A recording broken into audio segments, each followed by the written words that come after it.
she'll talk to you a little bit about, a lot of cool things that you should be able to. I hope I'm going to give you some time saving tricks and some things that will help you to manage all of these things. So if you don't know, there's an easy way to get to your email. If you just do office.com, you can log into your email this way. And I usually leave all of this open.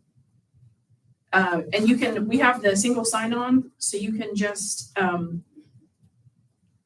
sign in. And the single sign-on is supposed to, I've got my fingers on that, is supposed to help with security, but it also manages all of the things so that you don't have 95 passwords. And then I should get a verification. So if you don't have the, nope, I didn't, good deal. So right here are all of the apps that we have with Microsoft. So if you do the office.com and leave these open, then you can go to your Outlook for your email and work all the things, right? And there's a lot of tools that we have in here that we don't use as much as we could, but they're all right here. So when I open Chrome, because Chrome is the browser that works best with Blackboard, I have this set up to be one of the windows that opens automatically. So when you do some automations like that, it just makes your workday a lot easier, because when I turn my computer on, my list comes up automatically. So my SPC, MarcelPlains.college.edu comes up, this comes up, my email comes up. When you have this, let me encourage you to also put your email on your phone. When you put your email on your phone, what I would do is get one of the email apps where you can add all of your different email accounts into one place. Otherwise, I get lost and I can't remember where it came from, who did what. But when I can manage them, all of them in one place, so my personal email, my school email, all the things. I was just talking about our youngest is getting recruited, so his baseball email, trying to manage all of those things in one spot. Then one thing that I want to show you guys is that in Outlook, you can set up rules. So all of my, I think it's over here. So you can set up rules and customizable actions. So whenever I get an email from this thing called Verbit, I just get copied. Anytime a faculty uses this service called Verbit to close caption their videos, I get an email. Probably 6 or 8 a day, not a big deal, but enough to drive me bananas because I don't have to do anything with it. It's not something that I need to manage at all. So I've set up a rule that anytime that comes, it goes into a different folder. I have some newsletters and things that I get. Anytime I get one of those, it goes into a folder. Then I have a number on those folders, so when I get a minute, I can go over and look at those. But those are set up so that they're not in my main email with the things I need to do. Then, after you've set up your rules, I have this set up so that I can see my emails and my calendar right here. I put things on the task list and I will cut and paste the whole email into the task. So that way, all of the things I need to do, all my actionable items until I'm done with it. So that's for me, that anything in bold is something I still need to take action on. Anything that has a date, someplace that I need to be, I immediately cut and paste it and put it into my calendar. Because if I tell you I'm going to be there, I need to be there. And I don't want to forget. So those are some things that I do to create kind of my own processes. And I've done this for years because otherwise I'll be that person who says, what did we talk about? What am I supposed to be there? Can you tell me about that again? It's all there. I have the email. It's cut and pasted into when I'm supposed to be where. So I know exactly what I'm talking about, exactly what I'm doing. And then, like, for example, I made a schedule of what I wanted to talk about today. And I put it inside my email, my invitation to myself. So that when I get the notification that pops up, I'm supposed to be someplace in 15 minutes. Okay, great, got it. ready to go. It's all right there, ready for me.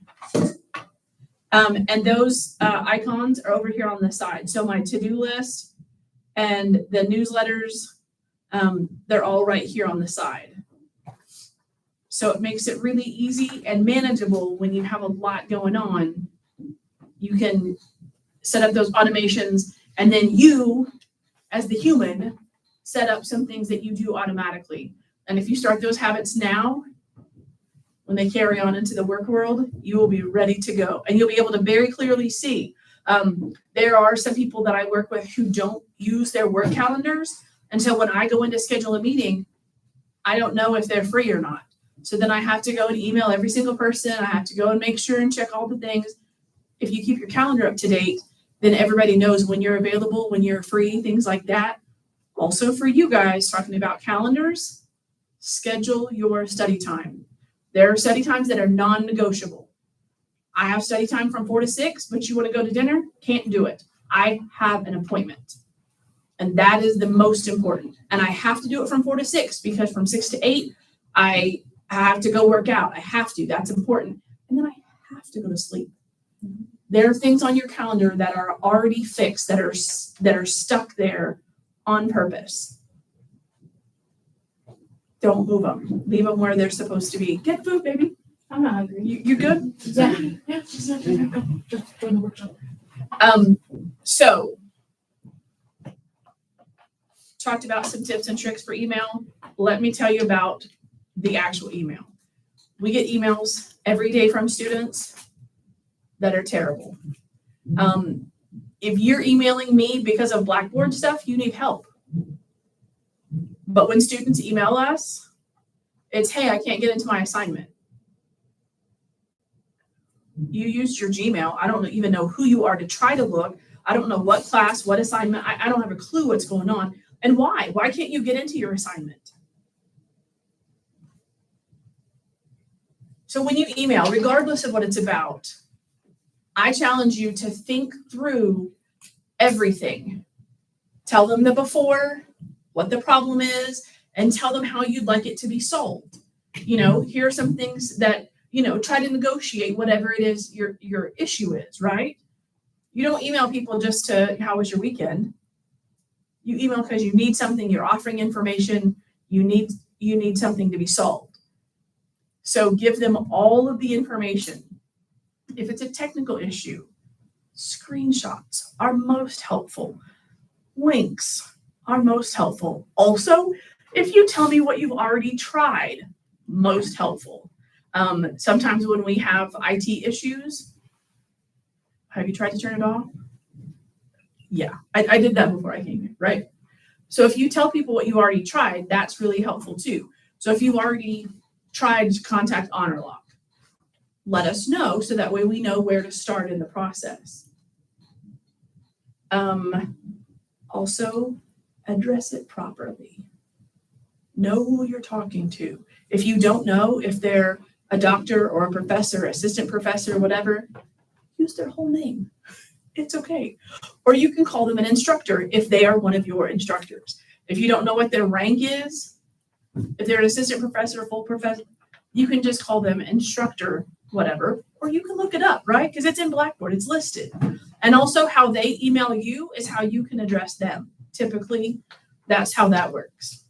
Some faculty sign off with just a letter though, like A. I encourage you to be proper and appropriate. Things like that stand out, right? When you've taken the extra effort.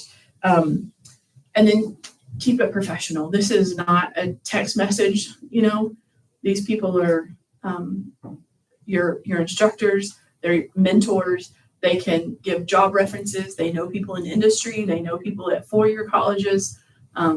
So ask them for references and advice, but make sure that you set that relationship up appropriately so that way you have those people ready to go. Check it every day. Don't ignore it. When I get an email, like to handle it as soon as I can. And if I don't have time to handle it, I don't want to look at it at all. Because I don't open them until I'm ready to address them, to move it, to put it in my calendar, my to-do list, file it away, whatever I need to do with it. And then an SPC pro tip, if you want them to contact you back, put your cell phone number on there. Let them know how, because students are tricky to catch, right? You have class, you have this, you have work. Let them know how to contact you back. A cell phone number is helpful. Class schedule is helpful. But when you kind of try to negotiate your solution, put that in there and let them know how and when you can be contacted. So Blackboard, let's talk about that for a minute. So right here, if you just type in Blackboard, southplainscollege.blackboard.com, or you can get there from the home page. So this is what my institution page looks like. I want to show you guys on this activity page, if you're not using this, you have announcements, you have your course activity, you have your activity street, you have all this kind of right here in one spot. And you get to choose to dismiss things. If you've handled it, this is kind of your checklist, right? So you've done these things. I'm not in this incident, fire officer, whatever. I'm in there because I'm helping them to build the course. I don't want you guys to think, man, she never does her work. And then this page, you have some settings that you get to pick. Your privacy settings, your notifications, do not turn them off, but you don't have to get them every day all the time. You can get them once a day. And what that'll tell you is if your instructor has added information, if there's a due date coming up, it's just kind of a little summary of what's happened. So if something's been added to the course, it'll tell you. Organizations, this one is really fun. If you join organizations and they use Blackboard, or if they don't and they want one, let me know and I can build them one. But this is a great place to put and share information. Then if the people who are in charge of your organization do it, your calendars are in one spot. So your course calendars, your event calendars, all that kind of stuff is in one spot on the calendars. But there are some calendars here, or some organizations listed there.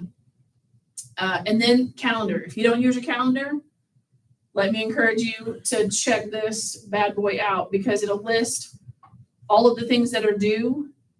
And if you have any tasks or things like that your instructors have put on their calendars, it'll show up here also.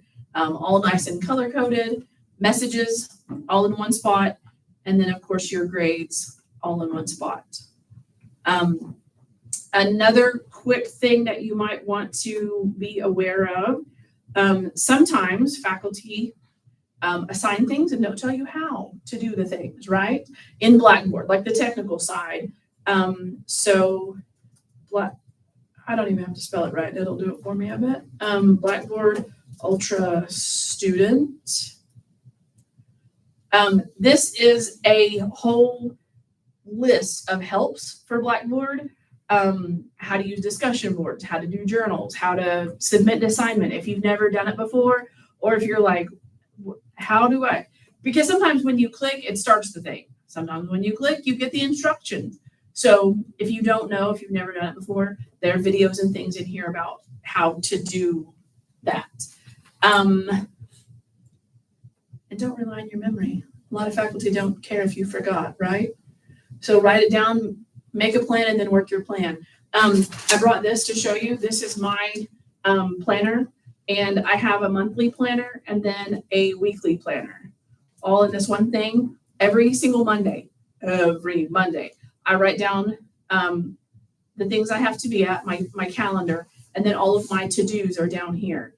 And then I have, I love Post-it notes, but I have all kinds of things in here so that this lays on my desk and I see what I need to do. So if I get done with a project and I'm like, what next?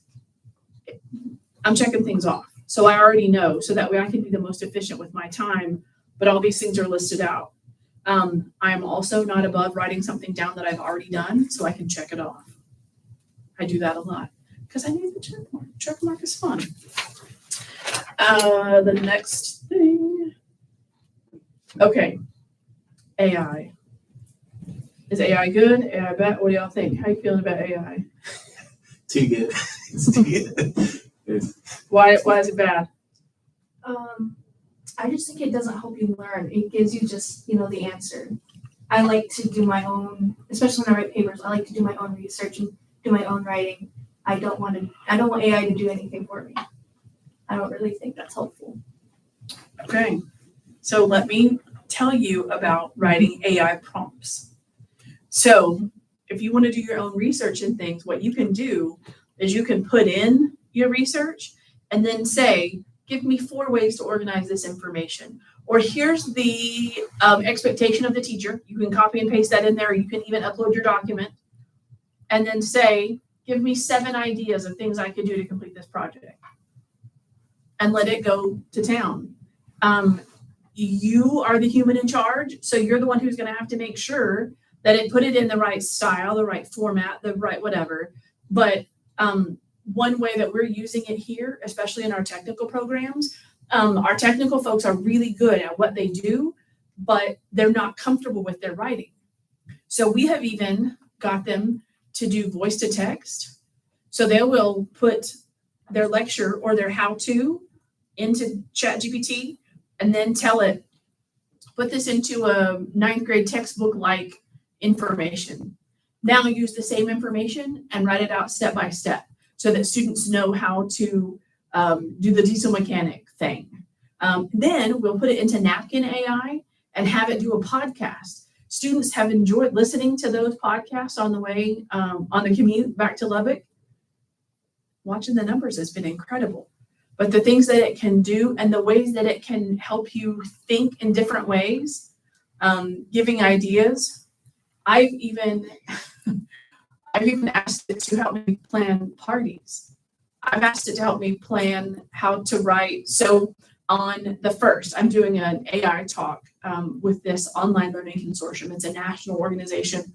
They posted me on LinkedIn today. So I said, hey, help me reply to this on LinkedIn, professional but fun, and kind of gave it the tone that I wanted. It wrote it, edited it, but because I know that mine, when I log in, is learning me, I've said, here are my, and put my edits back in so that it would know how and why I changed it and how I fixed it up. It has written poems for me. It has, one thing that I have done. What's the policy from instructors? So our policy is that an instructor has to have a policy. So you have to know what your instructor thinks about AI, and all of them should have an AI policy. And honestly, just like the sign behind you, Zephaniah, don't let it think for you. You guys have worked too hard to get a seat at the table. Do not let it steal your voice. But if I brought a problem in here and we all talked about it, that's kind of what I'm asking ChatGPT to do. I don't want it to write it for me. I want to write it, but I want to crowdsource. And you can even tell it, provide me the resources, and it'll list out all the websites where it found whatever. Then I can go to those websites and dig around some more. But I told you that my kiddo is an athlete. So let me see if I can log in here. Does anybody use like AI to study for them to go create study material? Like study guide. I asked it to give me examples of what I'm learning. And it can make you flashcards too. Some of our instructors here have created chatbots so that you can interact with the material. And some people, because it's built into Blackboard, have done, why is this hard today? This may not work. Oh my goodness. Too much technology. Let's see. Crap.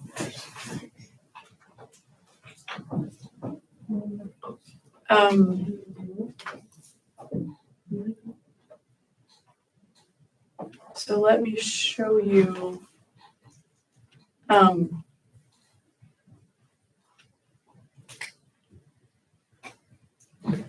It's gonna pull up. So varsity football mom, we do all the things, decorate the locker room, all kinds of shenanigans. So this week, our pep rally theme, where's my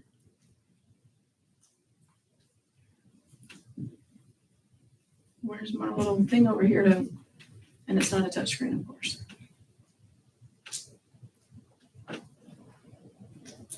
Can we do this? See, it is hard today. Okay. So this, I put in our coach's pictures and told it to create a Mount Rushmore style image with a theme or slogan or whatever. And it did it. And I put it on the locker room as the guys were, as they come in.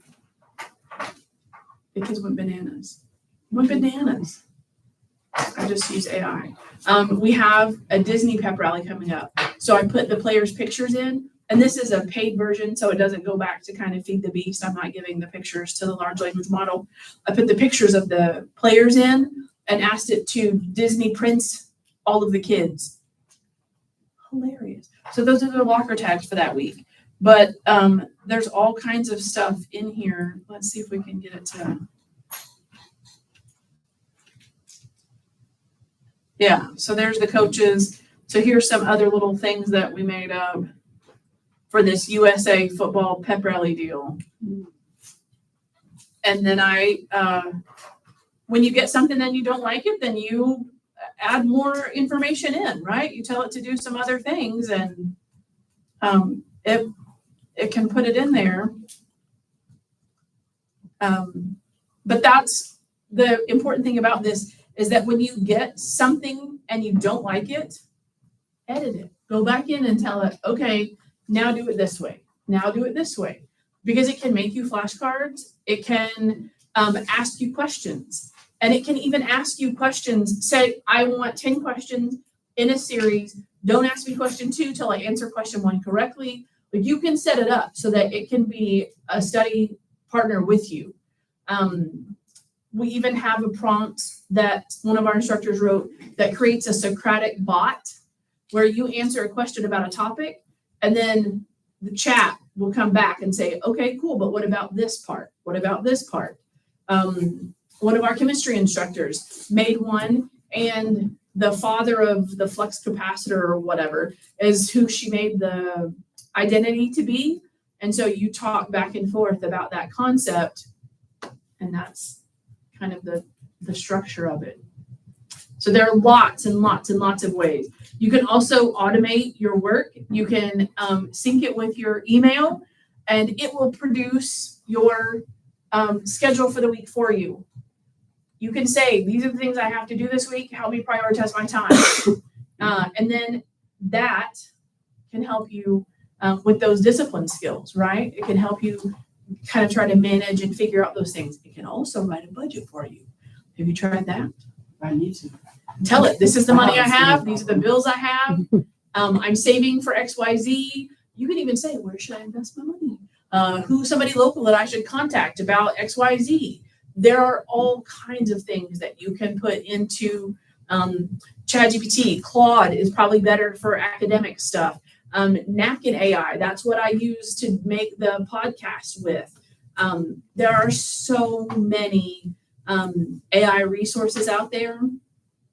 And truly, knowing how to write a good, solid prompt is going to, I feel like, be a difference maker in the workforce. The future is all going to be AI. Everything. So. If you are applying for a job, I would put the job posting in there. And then if you've used it enough, say, what qualifications or skills do I have? Give me the pros and cons of applying for this job. What do other people say about this company? What are some things that I should ask when I go to this interview? Help me prep for the interview. Ask me interview questions. There are lots of ways that you can work with these large language models to help you think differently, to think bigger.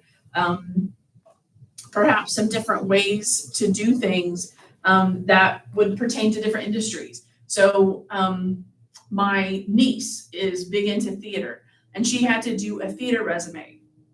Well, most people do not put their pictures on their resumes, but it said for theater, you should include a headshot. Okay, here we go. We included links. So we made it like a paper resume, but also a web type resume, and had it add links and things in there so they could see her performances, links to reviews, online reviews. One thing that I will show you that was entirely written by AI. We'll just keep talking about this kid. So he's getting recruited, right? People are always asking for his stats. They're asking for his bios and stuff. So I built this website and wrote it all 100% written with AI. I edited it. I'm the one that put it all together. I got to choose what went in and what didn't. But this is all his. So his highlights, his skills, he has some references in there. And then you can even, we have like little leaguers and stuff who want to train with him. There are other students at Shallowwater who pay him to give them nutrition guidelines. If they want to bulk up, if they're trying to lose weight, if they're whatever, because he has studied and knows all the things. And then I added this on, which he thinks is ridiculous, but he has an Etsy shop where you can buy some merch. I thought that was funny because that's just it's just ridiculous. But this home run salsa, I added this on here because a couple of years ago he wanted to buy a bat and a glove and whatever, and those things are expensive. So we said, if you have some skin in the game, we'll help you, but you have to figure it out. So he decided he wanted to sell salsa. So we said, okay, great. We'll buy the ingredients and front you the money. You'll pay us back out of your profits, just like a real business, like a real actual entrepreneur. So that kid made so much money. He didn't just buy a bat. He bought a glove and some like ridiculous baseball player sunglasses also. So he put this on here and some recipes and silliness down here so people can download it. But it shows a little bit about, who he is and what he's willing to do to get what he wants. And when he has been on college visits, the last two, they've asked him about the salsa. Yeah, because it's something a little different, right?